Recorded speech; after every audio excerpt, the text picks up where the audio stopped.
Lo dijo en la primera hora. Junto a Belkis y este servidor vamos a conversar de inmediato con el consultor político Pedro Donoso. Mi doctor, ¿cómo le va? Bienvenido. Buenos días. Hola Fabricio, buen día. Belkis, buen día. Gracias por la invitación. Así me gusta, con audífonos, buen audio. Muchas gracias al doctor Donoso. Oiga, doctor, a ver, yo estaba comentando justamente estos escenarios respecto de la vicepresidenta de la República y sí, en el radar de algunos analistas, en el mío mismo, en el de conocedores de la materia, sí estaba la posibilidad de una vinculación o de un intento de vincular a la vicepresidenta en el proceso judicial por el cual está siendo investigado su hijo, el señor Francisco Barreiro Abad. Es un camino complejo porque una vinculación penal de la vicepresidenta debería derivar en un procesamiento que a su vez tiene que ser autorizado por la Asamblea Nacional, en donde yo no veo al día de hoy ambiente. Pero usted sabe que en la política ecuatoriana cualquier cosa puede suceder. Votos no habría. O sea, en teoría, ¿no? No habría. Porque necesitas 92. ¿Cómo ve usted ese escenario que es otro elemento adicional que ayer se juntó a esta discusión, Pedro? Sé que tienes unas muy buenas entrevistas hoy, así que creo que yo voy a hacer la parte aburrida. Porque no.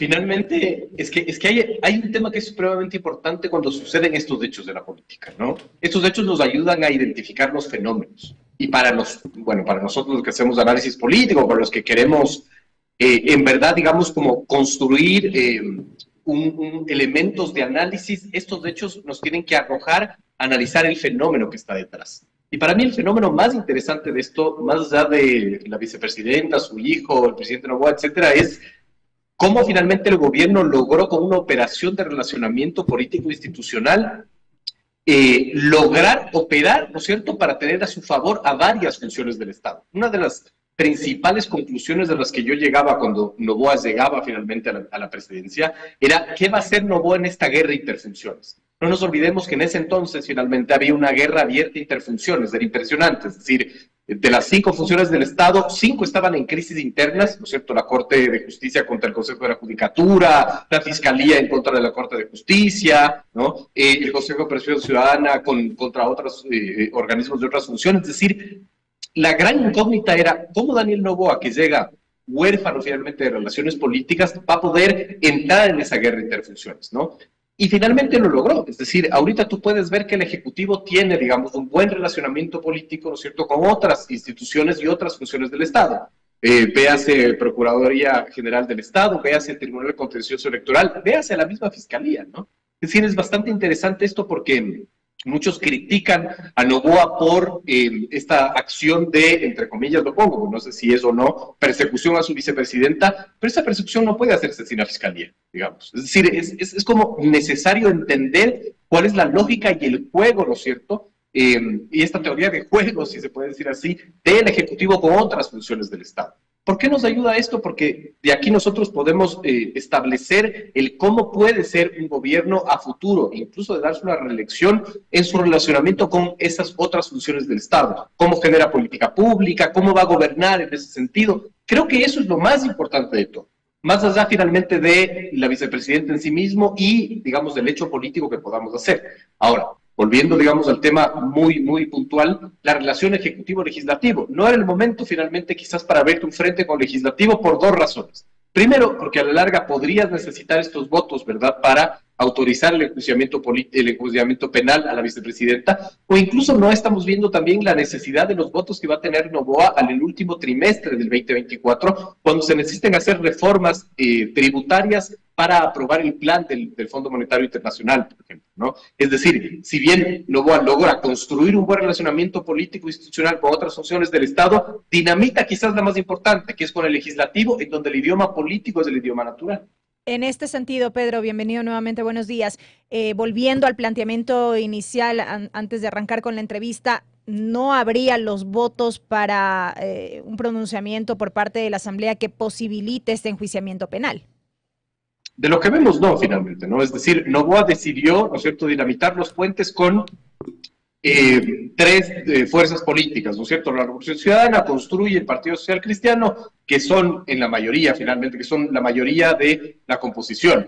Ahora, Noboa hizo algo bastante interesante, que es la operación política para llegar de 12 asambleístas a tener casi 35, digamos, ¿no? No se ha transparentado cuáles son esos acuerdos, pero las reflexiones, otra vez, vamos a los fenómenos, ¿no es cierto? Las reflexiones de ahí son cómo Noboa logra finalmente aumentar su bancada de 12 a 35, la primera pregunta. La segunda pregunta, ¿qué tan frágil son los partidos políticos y estas alianzas que son de llegar por llegar, ¿no es cierto? Que hacen que, por ejemplo, los asambleístas de la alianza Suma Avanza, ¿verdad?, que impulsaron esta candidatura del señor Solnhofer, ahora son, aparte de la bancada oficialista, ciegos, digamos, ¿no? Es decir, todos esos análisis hay que hacerlos porque de los análisis políticos tenemos que sacar conclusiones para fortalecer la democracia, digamos, ¿no? Para entender cuáles son la problemática en el funcionamiento. Pero hoy por hoy yo creería que no hay los votos, pero no hay los votos, digamos, no solo para no autorizar un juicio penal al vicepresidenta, sino para, digamos, los siguientes procesos políticos que se den, tanto juicios políticos como, digamos, la aprobación de leyes, ¿no? Entonces, y hay gente que te dice, pero es un tinglado, es chisme, seguramente va a lograr los votos. Hemos visto ya en el accionar de la Asamblea que no hay los votos. El rechazo a la ley de seguridad digital, por ejemplo, ¿no?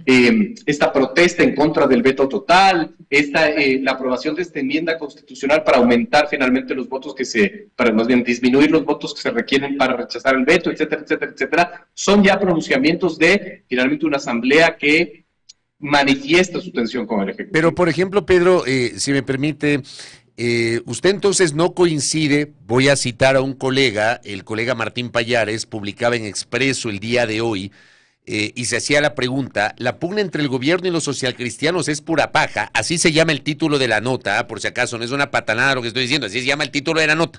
La pugna entre el gobierno y los socialcristianos es pura paja, pregunta. Llamó la atención el silencio de Nebot sobre las acusaciones del viceministro de gobierno a su partido y también que ese tema no fue tocado en la convención. Entonces, digamos, Martín Pallares tiene la tesis de que hay un tongo, esta palabra que utilizamos para leer muchas veces la política y este tinglado por debajo de la mesa, o sea, públicamente parece que están peleados, pero por debajo de la mesa en realidad hay estas componentes o estos acuerdos. ¿Usted cree que hay un tongo detrás de lo que públicamente se ve o en serio están peleados, Pedro? Yo hago estos esfuerzos diarios por hacer análisis político con evidencia científica, o por lo menos con lo que puedo ver, digamos, ¿no? Yo no acostumbro a hablar de algo que no sé, que no tengo acceso a la información y que no puedo concluir, ¿no? Es decir, yo no puedo concluir eso, yo no tengo esa información, digamos, ¿no? Yo lo único que tengo son elementos sobre la mesa. ¿Qué elementos están sobre la mesa? Que los votos cristianos rechazaron la ley de seguridad digital, por ejemplo, ¿no? De acuerdo a, finalmente, la jefa de bancada, incluso de ADN, ella decía, ya habían los votos finalmente, pero como una venganza, ¿no es cierto?, al veto total, se retiraron los votos. Es decir, estamos viendo acciones, finalmente. Yo no sé si es un tongo o no, yo no acostumbro a hablar, finalmente, de especulaciones, que ese no es mi trabajo, yo no vivo de eso, pero finalmente lo que estoy viendo es que hay una posición institucional con votos, con rechazo a normas, finalmente, que te podrían decir otra cosa. Y por eso yo coincido, Pedro, perdón, yo coincido en esa visión, o sea, yo también comento con base en lo que miro, o sea, trato de hacer un ejercicio de análisis, no obviamente con la profundidad de Pedro, de otros analistas que tienen un recorrido mucho más amplio que uno, pero desde mi ejercicio periodístico, igualmente yo trato de hacer el análisis con base en la evidencia. Y la evidencia me dice que el propio gobierno asegura que hay una nueva mayoría anti-Noboa en la Asamblea Nacional, que por ejemplo le negó la ley de seguridad digital, con lo cual no ha tenido acercamientos en los últimos tiempos. Es decir, es lo que yo también miro, Pedro. Pero además, de una u otra manera, la Asamblea lo que hizo fue retirarle, ¿no es cierto?, uno de los puntales de lo que se denomina hiperpresidencialismo, ¿no es cierto?, que es este alto número de votos finalmente para el tema del veto presidencial, ¿no? Si nosotros hacemos un resumen, esto es bien interesante. El único que ha entendido cómo jugar al hiperpresidencialismo es Daniel Noboa.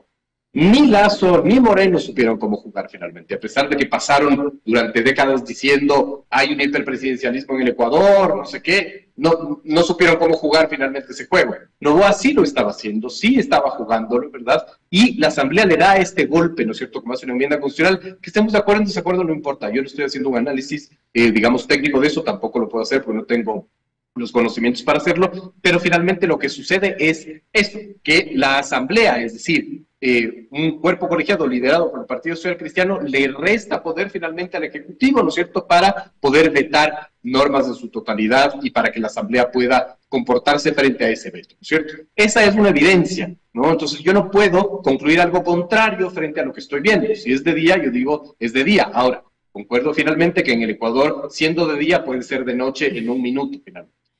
Pedro, a propósito de esta fricción legislativo-ejecutivo, el escenario resulta terrible en la medida en que no vemos más que actos revanchistas de un lado y del otro. O sea, tenemos un legislativo archivando leyes del Ejecutivo y el Ejecutivo vetando totalmente leyes que aprueba la Asamblea Nacional, y en esta tónica nos pasaremos quizá los días, semanas, meses, evidentemente en perjuicio de toda una sociedad. Sí, ahí hay una gran discusión, ¿no es cierto? La primera discusión es a quién finalmente le afecta más, y claro, uno también podría decir, bueno, pero Daniel Noboa cumplió el 100% de su agenda legislativa, entonces, que se haga un frente con el legislativo no es tan importante. Creo que sí es importante porque aún no hemos visto el verdadero acto de fiscalización en contra de Noboa, ¿no? Es decir, he visto finalmente que las autoridades del gobierno se han quejado mucho de que se pide mucha información, digamos, ¿no? A mí me parece que es un ejercicio democrático, pero aún no hemos visto los procesos de juicios políticos, por ejemplo, que creo que podrían iniciarse, ¿no? Aún no hay como la verdadera tensión ejecutivo-legislativo. Yo creo que lo podríamos ver en los próximos días si es que analizamos, digamos, una metodología de escenarios, ¿no? Ahora, a la larga, finalmente hay que ver cómo se comportan estas dos relaciones, ¿no es cierto?, estos dos poderes del Estado frente a las necesidades del país. Yo creo que ahí puede perder más el Ejecutivo, por ejemplo, al necesitar del Legislativo en el tema de la aprobación, por ejemplo, de estas reformas tributarias para cumplir lo establecido en el acuerdo del Fondo Monetario Internacional. Ahora, también hay otra discusión que creo que hay que poner el ojo, que es ¿qué sucede si es que el legislativo no llega a cumplir el periodo que determinó la consulta popular para, digamos, aprobar los cambios normativos finalmente? ¿Qué puede hacer el Ejecutivo con eso? ¿Puede presentar, y pregunto finalmente, puede presentar una demanda de incumplimiento ante la Corte Constitucional? Claro. ¿Y qué acarrea eso? ¿Destitución de los legisladores? ¿Vamos a ver otro Congreso de los Manteles? Yo creo que también está sobre Porque la además, mesa. claro, está sobre la mesa, sobre todo por el antecedente de que la Corte Constitucional destituyó por incumplimiento de una sentencia a los miembros del Consejo de Participación Ciudadana y Control Social en enero del año anterior, en vísperas de la consulta de Guillermo Lasso, cuando ese consejo se negó a llevar adelante el proceso para poder designar un nuevo presidente del Consejo de la Judicatura. Pero, a ver, me da la impresión de que ese escenario va a ser difícil que se configure porque con una rapidez evidente, la Comisión Multipartidista dejó listo el informe para el primer debate el sábado y ayer ya hubo el primer debate y se cerró ese primer debate. Entonces, no creo que la Asamblea se extienda más en aprobar unas reformas, incluso más allá de la relación tirante que tiene hoy con el gobierno, porque me imagino que los legisladores entienden que, independientemente de las diferencias, hay un pronunciamiento popular que se debe cumplir, ¿no? De acuerdo, totalmente de acuerdo. Yo no sé si es específico de un proyecto de ley, del tema de reformas al COIP, de aumento de las penas, pero finalmente está sobre el escenario eso, ¿no? Entonces, hay que ver cuáles van a ser las estrategias del Ejecutivo, ¿no es cierto?, para o librarse finalmente de este Legislativo, porque además el Ejecutivo ha demostrado una operación política perfecta finalmente, ¿no?, como les planteaba, es decir, es una locura, pero logras, no sé si consciente o inconscientemente, que la Corte Nacional de Justicia envíe en la terna a tu coordinador político para miembro del Consejo de la Judicatura. Es decir, es una operación perfecta que pasa muy calladita finalmente, ¿no? Muy por debajo de la mesa. Eso demuestra una operación de relacionamiento político con otras funciones del Estado. Que esté bien o no, esa es otra discusión, digamos. Yo soy analista y tengo que analizar las estrategias y los hechos, que los políticos vengan a criticar. Pero es interesante ver esa operación. Ahora, hay que ver cuáles son, digamos, las estrategias del Ejecutivo para establecer o reformar la relación con el Legislativo o quitarse ese peso de encima. Yo, por ejemplo, Pedro, y mencionó Pedro Donoso en este diálogo algo que seguramente no está en el radar de mucha gente. Dentro de lo poco que se sabe sobre las condiciones acordadas por el Ecuador con el Fondo Monetario Internacional estaría una nueva reforma tributaria. Y nueva reforma tributaria en la antesala del proceso electoral de 2025. O sea, yo no encuentro ahí escenario y además de la relación tirante, tienes a la vuelta de la esquina las elecciones, Pedro. Pero además, Fabricio, eso es otra cosa que nos da el fenómeno Noboa, digamos, a los analistas, ¿cierto? Cuando tú lees el fenómeno Noboa es bastante interesante porque todo lo que dice el manual que no hay que hacer, Noboa lo ha hecho y finalmente no ha habido repercusión finalmente en su valoración de gestión, en su imagen. O sea, ha habido repercusión, ha caído varios puntos, pero sigue estando en positivo, digamos, ¿no? Es decir, el manual te decía cómo va a ser una subida al IVA de cara finalmente a unas elecciones de una consulta popular. Pues Noboa lo hizo finalmente, ¿no? Y no hubo una mella, ¿no es cierto?, en su aprobación, si bien hay caída de puntos, etcétera, pero es por otras circunstancias. ¿Por qué no hemos visto estas consecuencias, Pedro? ¿Por qué, finalmente? Yo tengo varias hipótesis, digamos. Me cuesta mucho tener una sola conclusión, ¿no? Por ejemplo, Perfiles de Opinión en su encuesta de marzo, ¿cierto?, perdón, de mayo, te planteaba él la pregunta a la gente, ¿no? ¿Usted cómo califica el manejo de la crisis energética del gobierno? 6 de cada 10 te decían que mal, evidentemente. 4 de cada 10 te decían que bien. Es decir, algo está sucediendo finalmente en el comportamiento ciudadano, electoral, en el tejido social de valoración de gestión al presidente, que es distinto a lo que nosotros conocíamos, ¿no? Es decir, que es distinto a lo que está en el manual. Yo no sé que finalmente no hay una conclusión real. Esto puede deberse mucho a, y yo hacía esta comparación en un análisis que enviamos a nuestros clientes, al fenómeno Correa del 2006, ¿no? Es decir, Noboa no tiene una posición muy clara. Noboa finalmente logra con estas operaciones políticas mantener una relación interesante con otras funciones del Estado que le benefician, ¿no es cierto? Tiene novedosas maneras de finalmente comunicar, gestionar la política, posicionarse, que a la larga también tenía el Correa del 2006, es decir, todos, por ejemplo, los analistas de ese entonces, 2007, 2008, 2009, criticaban los gabinetes itinerantes y las ratinas, por ejemplo, ¿no? Como ahora critican finalmente, o criticamos el informe de la Nación, ¿no? O el TikTok. Es decir, o el TikTok. Es decir, son cosas nuevas que nosotros no estamos entendiendo. Más allá del lugar común de los jóvenes, que me parece que es una locura, ¿no es cierto? Que solo decir que por TikTok y los jóvenes, que eso es un reduccionismo brutal, pero algo está sucediendo, ¿no es cierto?, en la dinámica política contemporánea de ahora, que no lo estamos entendiendo, que hay que investigarlo finalmente, pero que te está diciendo, lo que decía el manual que no había que hacer, Noboa lo está haciendo y le está yendo bien.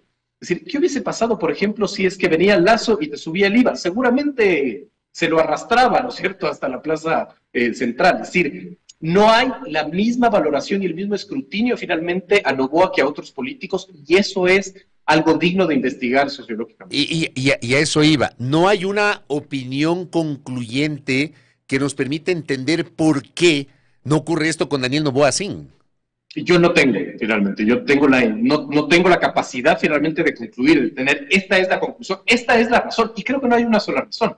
Es decir, es un cúmulo de cosas, una ecuación de cosas, ¿no? Creo que el 8 de enero o el 9 de enero finalmente de este año sí fueron un hecho detonante que cambió absolutamente todo, ¿no es cierto? Es decir, la toma de TC y la manera como el gobierno reacciona finalmente a eso, creo que cambiaron totalmente, ¿no? La percepción, creo que el factor miedo incide, creo que el factor, digamos, de destrucción del tejido social también incide, es decir, no estamos viviendo tiempos normales, por lo tanto aplicar el manual de la normalidad en estos tiempos normales no está funcionando finalmente, ¿no? Y ese es el problema de la oposición política, de la élite ecuatoriana en general, no lo digo despectivamente, de nosotros los analistas que no estamos teniendo la capacidad de entender lo que sucede, y claro, cuando no entiendes lo que sucede finalmente, poco puedes construir en proyección de escenario.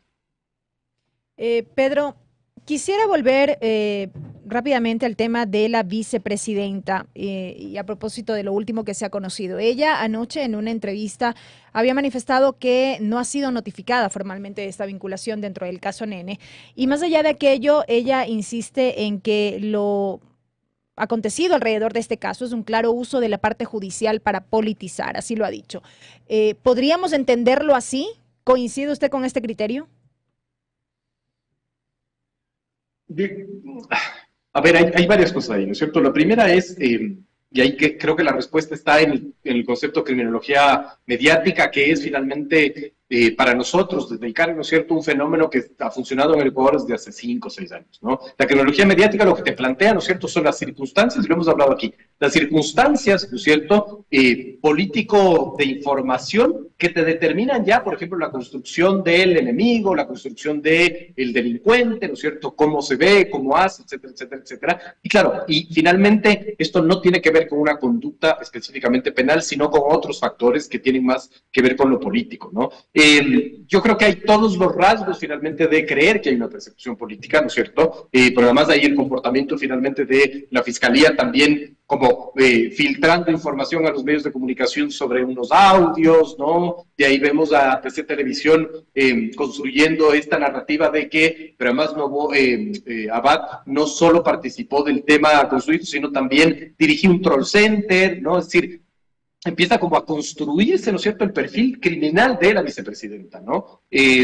Entonces, eso incide finalmente en que ya hay una conclusión. Entonces, hay una conclusión en redes que es o culpable o inocente, finalmente, ¿no? Nadie espera el proceso, etcétera, etcétera, etcétera. Creo que, digamos, se podría configurar una persecución por los elementos que un poco estoy planteando, porque le conviene al gobierno, porque finalmente se da ahora, porque la manera en cómo se presenta, finalmente, ¿no? He visto pocas veces en donde un fiscal provincial hace un video y lo cuelga en redes sociales. Es decir, hay como componentes, finalmente, de que esto tiene más que ver con un tema político. Pero esto lo tiene que decidir la justicia, evidentemente. Hay un par de cosas adicionales. La politóloga Grace Jiménez, que también está en sintonía, dice: Noboa tiene un as bajo la manga, podría decir. El Consejo de Participación Ciudadana y Control Social, ahí está la moneda de cambio con el correísmo y construye, donde supuestamente el Partido Social Cristiano tiene la presidencia. ¿Usted qué opina sobre este criterio? Bueno, hemos visto que más bien no. Hemos visto que, digamos, el Consejo de Participación Ciudadana empieza a funcionar, ¿cierto?, muy de acuerdo a los intereses en sí mismo del gobierno. Ahora, está muy difícil leer políticamente la relación con el Partido Social Cristiano, y volvemos al tema que ya lo tratamos antes, ¿no? Es decir, hasta hace unos meses, ¿verdad?, la gran pregunta era, ¿es Noboa quien utiliza la estructura del Partido Social Cristiano o es el Partido Social Cristiano quien utiliza Carondelet finalmente, ¿no? Porque además, históricamente, el Partido Social Cristiano siempre se ha caracterizado por eso, ¿no? No le interesa llegar a la presidencia, le interesa generar incidencia política desde otros ámbitos, finalmente, ¿no? O sea, yo creo que después de León Febres Cordero entendieron que el peor negocio en este país es sentarse en Carondelet, finalmente, ¿no? Porque es muy difícil gobernar este país, porque finalmente es más fácil hacerlo desde la periferia, digo yo, ¿no? Pero claro, Yo tengo otra lectura. Creo que finalmente la mayoría ahí le beneficia finalmente a Noboa, le hace los deberes finalmente a Noboa, y claro, ese es un poco lo que yo hablaba del relacionamiento político-institucional que logró Noboa desde cero. Pedro, y lo último, saliéndonos de este ámbito de lo que está ocurriendo en la relación del presidente con la vicepresidenta, del presidente con la Asamblea Nacional y lo que se viene, hablemos un poquito de este juego preelectoral al día de hoy. Tenemos varias precandidaturas, la más reciente, la de Andrea González Nader con Sociedad Patriótica. No me sorprendió el anuncio de Andrea González, sí me sorprendió el paraguas político, la alianza con Lucio Gutiérrez y la Sociedad Patriótica. El domingo Víctor Arauz aparece en un video diciendo que va a ser candidato presidencial sin anunciar la organización política que lo va a respaldar. Aparece el mismo domingo al mediodía un tuit del capitán Edwin Ortega que dice que va a ser candidato para las elecciones 2025. Estamos pendientes del candidato del correísmo. Los socialcristianos no anunciaron su candidato aún el fin de semana, lo van a diferir para agosto, pero tras bastidores se está barajando la posibilidad de que sea el actual presidente de la Asamblea, Henry Kronfle, en binomio con Dayana Pazley, también legisladora. Tenemos lo de Leonidas Issa, que fue confirmado como precandidato de Pachacutic. Tenemos a Jorge Escala de Unidad Popular, tenemos a Pedro Granja del Partido Socialista, tenemos a Bolívar Armijos de Amigo, digamos, eso es, y al propio presidente Noboa que buscará la reelección. Eso es lo tangible que tenemos al día de hoy. ¿Cómo ve estos movimientos, Pedro? Otra vez el fenómeno, ¿no es cierto? Y el fenómeno triste y trágico para este país es otra vez tener una cantidad de candidatos. Yo no soy mucho de criticar cuantitativamente, ¿no? A mí me parece mucho más grave tener una gran cantidad de candidatos que en verdad no sabemos por qué movimiento van a ir. Es que eso es una cosa terrible finalmente, ¿no? Pero además se ha normalizado en el Ecuador. Esto de, hoy amanecí con ganas de ser presidente de la República, por lo tanto me voy a lanzar, ¿no? Pero es un poco, bueno, ¿y cuál es su plan? ¿Cuál es su estructura? ¿Cuál es su posicionamiento ideológico? ¿Con qué vehículo? ¿Cierto? En la democracia el vehículo es fundamental. ¿Con qué vehículo usted finalmente va a llegar o va a iniciar esta carrera presidencial? No importa, lo importante es el video en la red social X o en TikTok diciendo que hoy amanecí con ganas de ser candidato. El problema en este país es que la democracia sigue siendo por voluntad del candidato finalmente, ¿no? No hay una estructura ideológica, no hay una estructura militante, no hay un plan. Entonces, el orden, que en cualquier democracia madura fuera totalmente absurdo, el orden en este país es, ganas finalmente de ser presidente, o permiso de la esposa, como es en el caso del Topic, ¿no es cierto? O que ya no le dio permiso, ¿no? Pero no lo digo, digamos, burlándome, sino es como... No, él lo dijo en su cuenta. Claro, pero no con esa palabra, lo dijo de otra manera. Pero no tengo un problema con que sea la esposa. Mi problema finalmente es que es un tema familiar, es un tema como hoy decidimos comprar el atún de marca X y no el atún de marca Y, es más o menos igual. Es decir, es impresionante cómo en este país la voluntad propia y personal de la familia o de la persona marcan finalmente lo que podría ser el futuro de una nación. Es que eso es gravísimo. Porque cuando tienes candidatos que quieren ser presidente, como sea, ¿verdad? Y no importa cuál es el vehículo, claro, tienen que salir con el carrito de compras a comprar, ¿no es cierto?, un movimiento político. Y ahí se da esta lógica finalmente perversa de que la participación electoral no es una participación electoral real, sino finalmente es un negocio, para el uno y para el otro, oferta y demanda. Ahí no manda la democracia, manda el mercado. Y eso es una locura. Y es una locura porque después finalmente llega un gobierno que no tiene una estructura militante, que no tiene un partido, y tiene que negociar cosas en una asamblea donde no tiene mayoría, ¿verdad? Y no se transparentan finalmente sus acuerdos. Entonces, no ha pasado nada desde la elección anterior. Es decir, lo mismo sigue pasando en el Ecuador y seguirá pasando hasta que no haya una estructura jurídico-electoral que cambie esta realidad. Correcto. Pedro Donoso, gracias por el tiempo y por esta lectura, esta aproximación a lo que está pasando a nivel político. Muy gentil. Gracias. Con todo gusto. Gracias por la invitación. Primera plana. Todas las noticias, todas las voces.